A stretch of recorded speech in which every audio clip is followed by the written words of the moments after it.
ఇది రెండు విషయాలు, ఈ రెండు కేటగిరికల్గా చెప్తూ ఇవాళ రోజా గారు ఎంతవరకు మాడారు, ఏం మాడతారు అన్న దగ్గర పార్టీ కార్యాలయంలో వాళ్ళ భార్య సమేతంగా పంచాంగ శ్రవణం వైఎస్ఆర్సీపీ జరిగింది, విన్నారు, తీర్థ ప్రసాదాలు తీసుకున్నారు.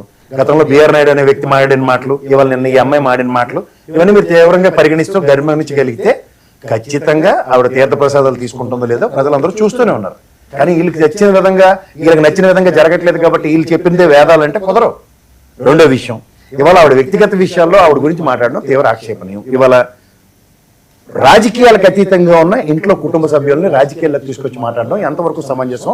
పార్టీలకు సంబంధించిన వాళ్ళు ప్రతి ఒక్కరు లైన్ గీసుకుని ఒక డెగ్రామం మెయింటైన్ చేస్తే ఈ సమాజంలో యాక్సెప్ట్ అవుతుంది. అంటే ఎవరు తీసుకోవాలి, అది ప్రతి పార్టీ వాళ్ళ అధ్యక్షుడు, ఉదాహరణకి చంద్రబాబు గారు టీడీపీ తరఫున, జనసేన తరఫున పవన్ కళ్యాణ్ గారు, అలాగే వైఎస్ఆర్సీపీ తరఫున జగన్మోహన్ రెడ్డి గారు, ముగ్గురు స్టాండ్ తీసుకుని ఇంట్లో ఆడవాళ్ళని ప్రత్యక్ష రాజకీయాల్లోకి అనవసరంగా ముడిపెట్టి మాట్లాడడం తీవ్ర ఆక్షేపణీయం.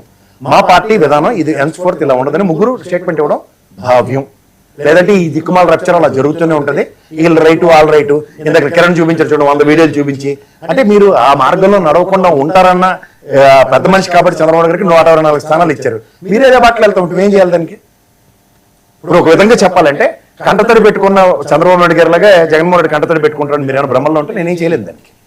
ఇప్పుడు ఉదాహరణకి చంద్రబాబు గారికి విషయం వచ్చినప్పుడు ప్రజలు తీయవలసిన తీర్పు ఇచ్చారు కదా, కొడాలని మాడిన మాటలకి, లేకపోతే వల్లమనేని వంశీ మాట్లాడిన మాటలకి ఏమైనా గెలిపించి వీరతలు కలిదిద్దరాలకి మళ్ళీ వీరతలు వేసారా?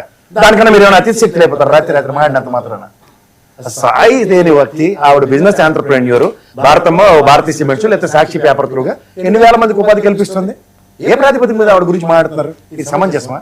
ఉదాహరణకి భువనేశ్వరమ్మ గారి గురించి నిజంగా పాల వ్యాపారమే చేస్తారు, ఆవిడ ఆ విధంగా మాట్లాడడం ఆక్షేపణీయమే. ఇప్పుడు రాయలసీమలో ఎంతమంది పాలు పితికి తీసుకొచ్చి ఆవిడకి సప్లై చేయొచ్చు, మరి ఆవిడ ఆ పని చేయట్లేదు కదా, మేనేజింగ్ డైరెక్టర్ స్థాయిలో ఆ పని చేయదు కదా. అంచేత వాళ్ళు అడగండి సార్, మీరు ఆయన అడిగినప్పుడు ఆయన ఏం చెప్పాడో దానికి తగ్గట్టు కౌంటర్లు ఇవ్వండి. అడిగినప్పుడు నేను చెప్తున్నాను కదా, తప్పు అంటున్నారు, మీకు తప్పు కనిపిస్తుంది. తప్పు కనిపించలేదు సార్, పాలు పితకడం అనేటువంటి మాట తప్పు కాదు. నేను ఎందుకంటే ఒక విలేజ్ స్థాయిలో చూసినటువంటి ఒక వ్యక్తిగా ప్రతి మహిళ కూడా వాళ్ళ ఇంట్లో ఉండేటువంటి గేదెని పాలు పితుకుతుంది. అవును, ఈవిడ ఎందుకు చేస్తారండి? అదే దాని ఇప్పుడు భారతీయ సిమెంట్స్ లో భారత సిమెంట్ తయారు చేస్తారు, సిమెంట్ తయారు చేయదు, సిమెంట్ సాక్షి పేపర్ లో ఎడిటోరియల్ రాస్తున్నారా? ఇప్పుడు దాంట్లో తప్పు.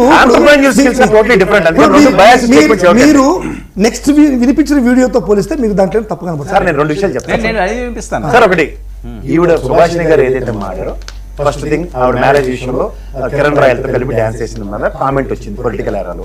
ఆ కామెంట్ కి సంబంధించిన విషయంలో ఆవిడ కౌంటర్ ఇచ్చుకోవాల్సిన బాధ్యత ఆవిడది. నా పెళ్ళిలో నేను కాబట్టి ఇంకా బాగుంది, సమంజసం. కానీ ఇందులో భారతమ్మ విషయం ఎందుకు మాట్లాడింది? ఇది తీవ్ర ఆక్షేపణ.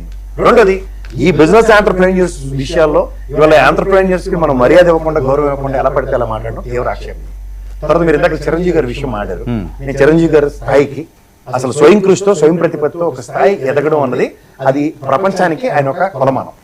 అలాంటి వ్యక్తి గురించి ఇవాళ మనం ఇండస్ట్రీ పరంగా ఇవాళ